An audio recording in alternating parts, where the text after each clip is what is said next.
विचारधन. काळ बदलतो तसे तसे लोकांचे आचार विचार बदलतात.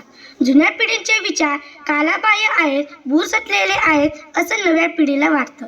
या उलट नवी पिढी स्वैराचारी बनली आहे, बेजबाबदार आहे अशी जुन्या पिढीची तक्रार असते. थोडा विवेक बाळगला तर यातूनही समाज त्यांचा मार्ग निघू शकतो.